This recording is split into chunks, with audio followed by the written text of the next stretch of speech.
শীতল বাতাসে। তো এইরকম ভিডিও কিভাবে বানাবেন তা চলুন আপনাদেরকে শিখিয়ে দিই। চলুন শুরু করি। প্রথমে আপনি ইনশট অ্যাপটাকে ইনস্টল করবেন, তারপর প্রথমে ভিডিও সেকশনে ক্লিক করবেন, তারপর প্লাস আইকনে ক্লিক করে নতুন একটা ভিডিও নেবেন যেটাতে আপনি আপনার টেক্সটটাকে লিখতে চাচ্ছেন। আমি এই ভিডিওটা নিয়ে নিলাম। এখন এই ভিডিওটা আমি 8 সেকেন্ড রাখবো, তারপর এটাকে ডিলিট করে দেব। আর এটার ভলিউমটা আমি 0 করে দিলাম। এখন কাজ হচ্ছে এটার উপর টেক্সট যুক্ত করে এটাকে সুন্দর একটা হোয়াটসঅ্যাপ স্ট্যাটাসে রাখা, ভিডিওটাকে ক্রিয়েট করা। তো এটার ক্যানভাসটাকে প্রথমে 9:60 রেশিওতে রাখবো। ওকে, এখন এটার উপর টেক্সট দিতে হবে। এখন টেক্সট অপশনে ক্লিক করে টেক্সটটা লিখবেন। এখন আমি একটা টেক্সট লিখে দিচ্ছি।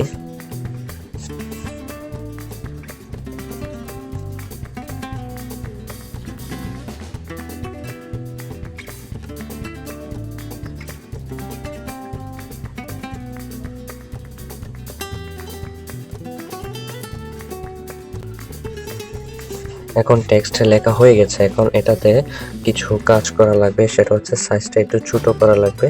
তারপর হচ্ছে এটাকে ভিডিওর ফুল করে দিতে হবে, যতটুকু ভিডিও ততটুকু রাখতে হবে। তারপর এখানে টেক্সট অপশন ক্লিক করে এটা ঠিক এই বরাবর রাখবো যেন এটা খুব সুন্দরভাবে দেখা যায়। দেখেন এটা ঠিক এখন এরকমভাবে ইউটিউব কিংবা ফেসবুকে এটা শো করবে। এখন আরও কিছু কাজ বাকি, সেটা হচ্ছে কিছু ইফেক্ট যুক্ত করা।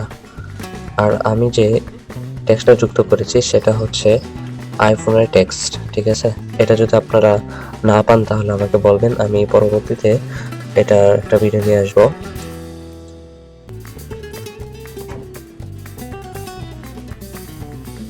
তো আপনারা ইফেক্টে চলে যাবেন। ইফেক্টে প্রথমে ফেড ইফেক্ট যুক্ত করবেন, এটা খুব কমিয়ে দিবেন।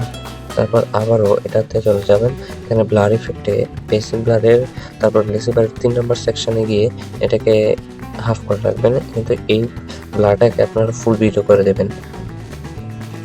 তারপর ভিডিওটাকে যদি এখন টেক্সটটা খুব কম দেখা যাচ্ছে, ভিডিওটা বেশি লাইটফুল, এটা এখন এদিকে আসবেন, এখানে অপাসিটিতে ক্লিক করে অপাসিটিকে আপনি 50 নিয়ে আসবেন। 50 নিয়ে আসলে দেখেন এখন এটা সুন্দর দেখা যাচ্ছে। আপনি চাইলে আরেকটা ইফেক্ট যুক্ত করতে পারেন। আমার টেক্সটটা একটু বড় দেখাচ্ছে, আমি একটু ছোট করে নিই। তারপর হচ্ছে আরেকটা নতুন ইফেক্ট যুক্ত করি, সেটা হচ্ছে এখানে যাবেন, নয়েসে যাবেন। নয়েসে গেলে একটা ইফেক্ট যুক্ত হবে, সেটাকে আপনি পুরো ভিডিও জুড়ে লাগিয়ে দিবেন। তারপর আপনার কাজ হচ্ছে এখন একটা ইমোজি যুক্ত করা।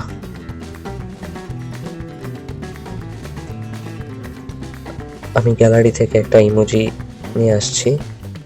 এই ইমোজিটা আগে আমার বানানো ছিল, এখন আমি এটা লেখার সাথে মানিয়ে লাগিয়ে দিচ্ছি।